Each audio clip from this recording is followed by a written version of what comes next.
Today, I want to talk about something that is kind of near and dear to my heart, but I maybe give a little more information below the surface. I've had a, I think I had a video before that talks about how many of us, me included, we hear something and we kind of take it at face value, but when you just dig about a half inch down from the surface,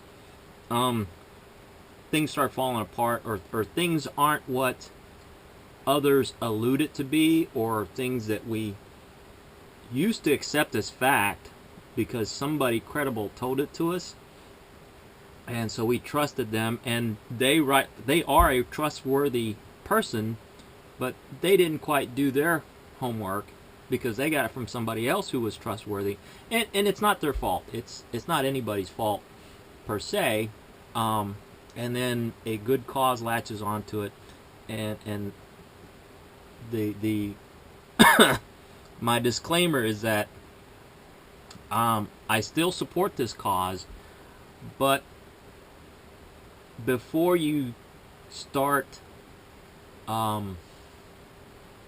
repeating the claims, I would just ask that you do your own homework, and because it's stuck in my head for a long time. So what the heck am I talking about? 22 a day. We've all heard 22 veterans a day commit suicide. That's horrible. That's terrible. As a veteran myself, I don't want to hear about, and it saddens me to hear fellow veterans feeling that they don't have any other way out of the pain or the misery or whatever is affecting their life, that they need to end it. It's tragic, very tragic, and I'm not taking anything away from that. But the number 22, and I have in my old age learned to question everything. Credible things, or non-credible things, and even things that I have been convinced at one time were true, and I question. And then what happens when I question these things is it either helps me solidify my belief by finding both sides of the argument and then forming my own opinion. But anyway, 22 veterans a day is what we've been told committed suicide, and I'll try to cite sources. I'm going to edit this video right after I make it, and so I can cite the sources. But we've all heard, I think as long as I can remember, probably at least 2 years. Let's put it that way. At least for the last 2 years, maybe 3 years, we've heard the 22 veterans a day commit suicide. So, driving along, it hit me. Where does this number come from? Who put this number out there? Was it a veterans group? And I'm genuinely curious. Not that I don't believe it. It's like, how do they get these numbers? Because I deal with numbers a lot in my daily basis. So just to satisfy my own curiosity, I looked it up, and the study comes from, or the number comes from a study that the VA published in 2012, and using data from 1999 to 2011. So it isn't even data from within the last 5 years. And anyway, I'll get into the study, and then I'll explain why I'm concerned about the number. Like I said, I'm not taking anything away from the tragedy of many veterans taking their lives. Anybody taking their life, right? Just bear with me. All right. So the data comes from a 2012 study, and it's from 21 states. Data was taken from 21 states. I'm sure if I looked a little deeper, I can figure out, I can find out what states they came from. But last I checked, we have 50 states. and Puerto Rico is and all the territories are also participate in people joining the military. So if you're a citizen of a territory, U.S. territory, you can join the U.S. military. So and become a veteran, obviously, when you get out. So they only took into account 21 states' data, and the data comes from all the birth or death certificates from 1999 to 2011, where the cause of death was suicide. No age was considered. No consideration on whether they were ever deployed in a combat zone, or what their job was, what type of service. None of that. So that number, I'm sure that data was in there. I'm sorry, but that data doesn't consider any of that. And as I do more research, it turns out that the majority of, or the average age of the veteran who committed suicide was 59 years old.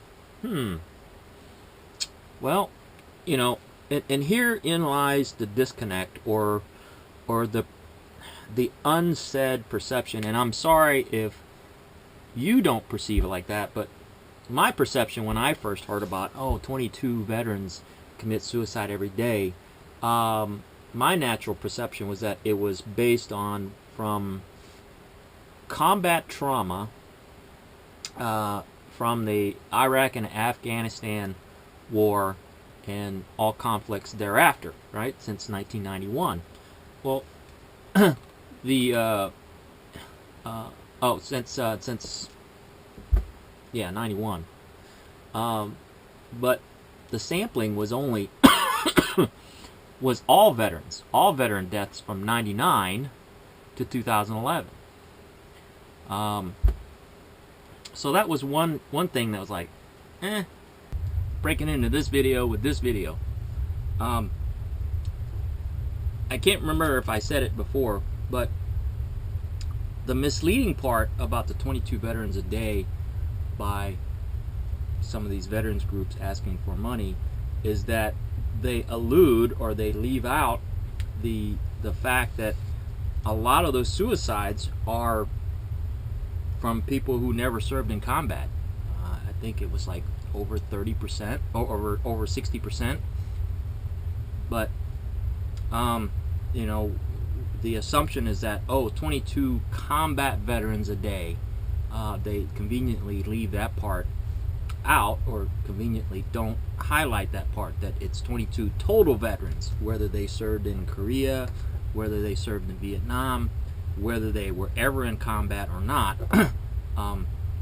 And those suicides are not attributed, or cannot be attributed, to anything service related, right? Some guy might have got a divorce after 30 years of marriage. Some guy might have been suffering from depression that he would have gotten regardless on whether he was in the service or not. Some guy might have had cancer just from genetics and decided he can't deal with cancer treatments anymore. I don't know. I'm not saying, but you have to factor all those in, and you can't factor any of that in. But to lump all those suicides into and don't dispel the perception that this is all based on combat related trauma I think is a disservice to people who give money to these organizations. And I'm not saying the organizations that I support do that, but they sure aren't going out there and telling me that, the stuff that I just researched, for sure. And they may not know. They may not know. So, yeah, that's what I wanted to say about why I want to caution people to look a little deeper. The study states there is a significant state error rate in reporting veteran status. It also reveals a wide variation in veteran suicide rates among 21 states, ranging from 7% in some states to 27% in other states. And then the way they got the number was they took the total number in those 21 states and got 22% death rate, and then they multiplied 22% by the number of total veterans, or something like that. Total number of suicides, and they got the number 22 a day, and amortized or averaged over that number of years. I mean, that's a lot of suicides, don't get me wrong, but you know, that's not to say every veteran that was deployed, that would be 8,000 a year. Do we even have 8,000 combat troops a year? I mean, that would, I don't know how many combat troops we have deployed. I know there are troops deployed, but I think the number was only about 10% of all U.S. military forces were ever deployed in a combat zone. I was deployed in a combat zone, but I didn't see actual combat. Nobody was shooting at me. So even that statistic is kind of skewed. You know, you got a ship with 4,000 Marines and 400 sailors, and we're in a combat zone, and we got combat pay, or hazardous duty pay. Let's put it that way. It's not combat pay. Does that whole ship count in the statistic of combat veterans?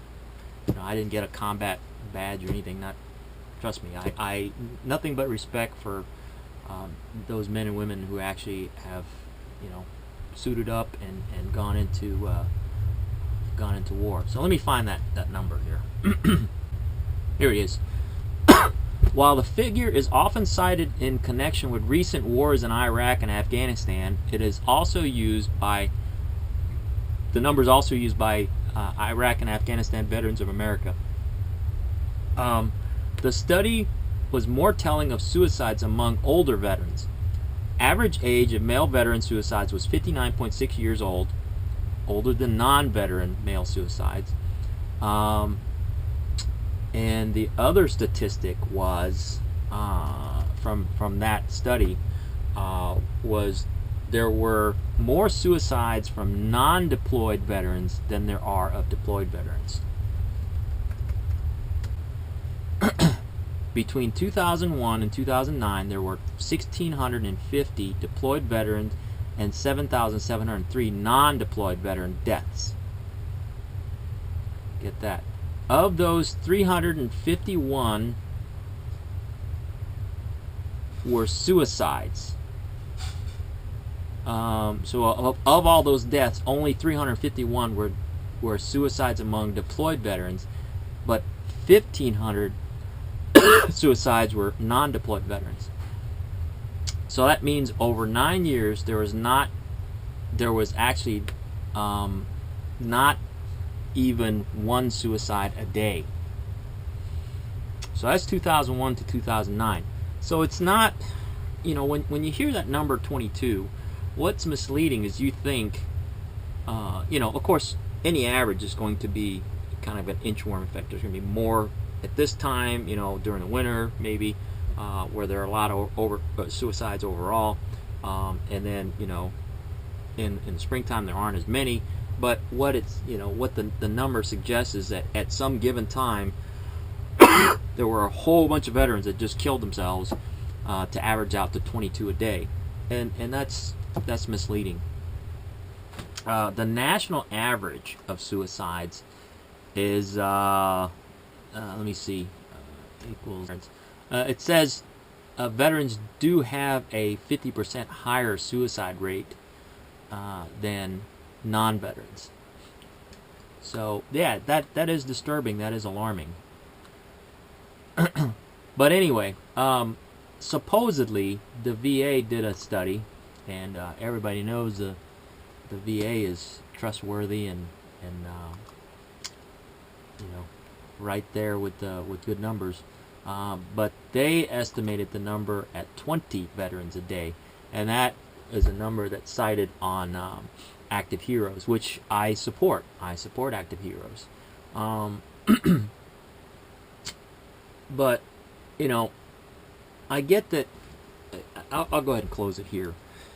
I get the veterans suicide rate is, I mean, just that statistic alone is disheartening. You know, the rate of suicides among veterans is 50% higher. Um, but the number 22 veterans a day does not tell the whole story. It doesn't diminish the tragedy, but I think we do a disservice to those veterans that are truly hurting when we use, in my mind, an inflated number like that to get attention. Yes, it gets the attention, but I hope there's not a backlash on it when more people like myself start looking into, where does this number really come from? So, you know, I would urge my friends out there who are veterans, who do support veterans charities and veterans groups, one, be wary of who you give to. And to be honest, I really, besides personal friends of mine who can vouch for active heroes, I really don't know much about them.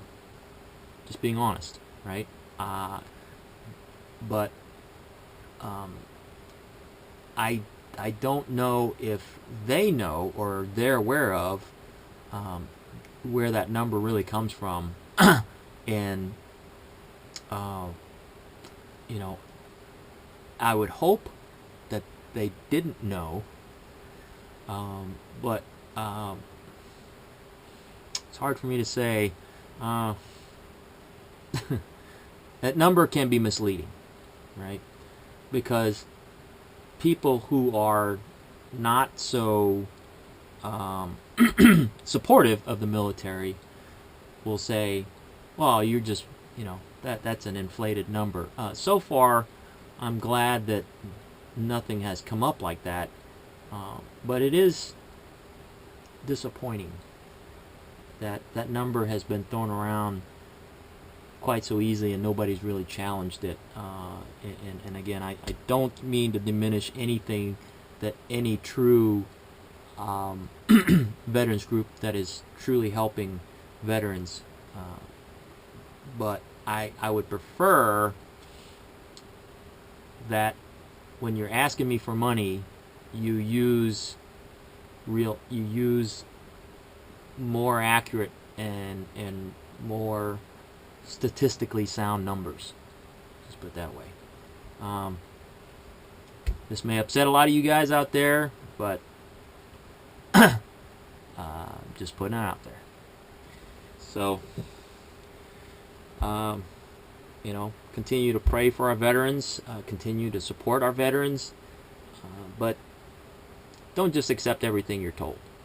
That's all I gotta say. Cheers.